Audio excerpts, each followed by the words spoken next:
During some of the card reveals for Attack of the Vine, there was always just that one card that was really unique to me, and that is Merida with Conjurer.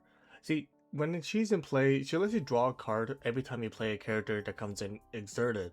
So I wondered, what really procs with Merida? First thing that came into mind is that there are some cards that come in exerted, such as the Cast of Brave, but I decided to go for a more of a defensive approach. The mission of this deck is to protect the princess with bodyguards and a staff.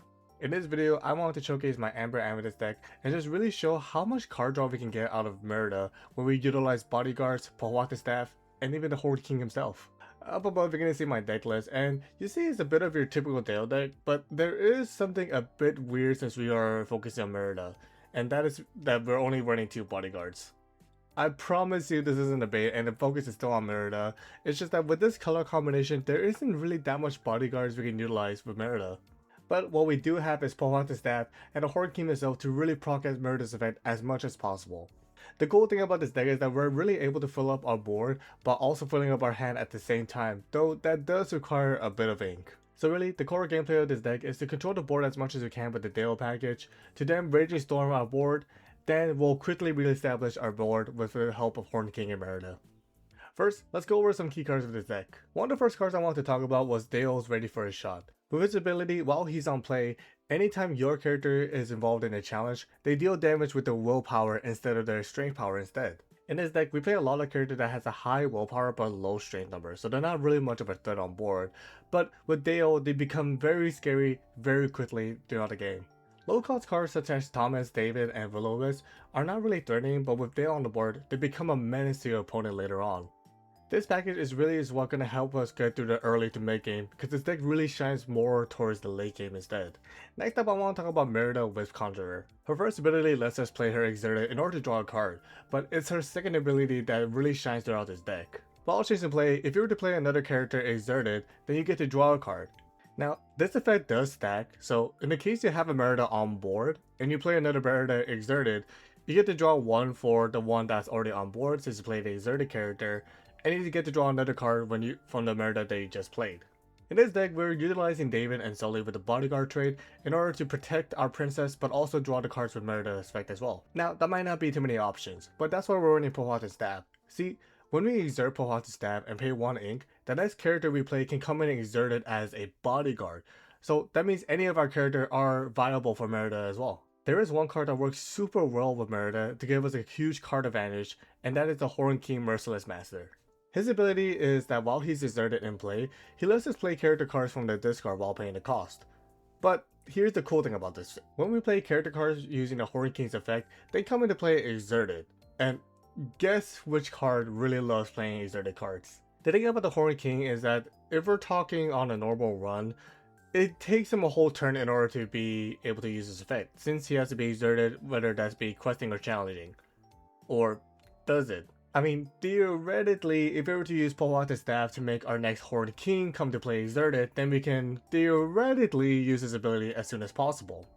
Just saying. There is something I really want to clarify with the Horde King as well, is that if you were to play Merida from the discard with the Horde King's effect, even though she comes into play exerted, you can still simply declare that you're going to play her exerted again in order to draw a card. Most likely, your opponent will see the Horde King as a threat and they will get rid of it as soon as possible, hopefully after you use this effect a couple of times. But for that reason, we're also running Sully the new boss, and he has 2 simple jobs. Number 1 is that he's a bodyguard. We can proc with Merida and also protect our princess at the same time. And number 2, he really is there just to get the Horde King back into our hand.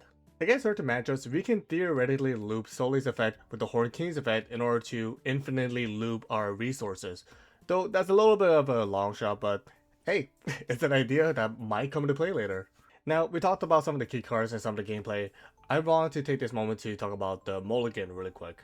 Even though this deck is revolving around the Horde King and Merida, I don't like to keep them in my opening hand, because I find it better to just establish a board early with our Dale package. The thing is, we will find Merida and the Horde King later, because we play cards such as Guidebook, Demona, Cusco, and Bestie's Assemble as well.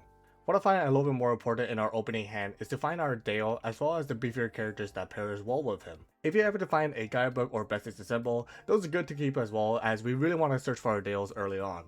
Something I will mention is that with this deck, we are relying on Pohwata Staff later on, so if you think you can get away with a turn 1 Pohwata Staff against the slower matchups, then that's also a very good viable strategy as well. Let's do a quick recap on this deck. What are we trying to do? Early to mid game, we want to utilize Dale and our beefier characters to make favorable matchup, while we're slowly inking towards a board wipe with Raging Storm. Then, with a clear board, we're going to utilize Merida and the Horn Kings to just play out a bunch of characters and draw a bunch of cards as well. Though we're not running that many high questers, the sheer amount of characters you can get on board with the Horn King and the sheer hand size that Merida can get you should be enough to help finish the game for you. Now, this deck is still in its first draft, so I want to go over some cards that I had considered putting into this deck. One of the cards I really considered adding was Mike Wazowski. Him being a 0-4 target is great with Dale and also just letting us find more character cards with his ability. One of the biggest counters I see with this deck is being under the sea because it puts all your characters to the bottom of the deck when we really want it to be in our discard instead. So Moodley is going to be a very big consideration just depending on how the meta shifts. Gaston and Hades were good considerations I had because we don't have that much of a straight removal in this deck. But I find it to be a little bit too conditional when all we're trying to do is just to do a complete board wipe with Raging Storm. Last card I wanted to consider was Ohana Means Family, and it's just, I can see it doing wonders with this deck.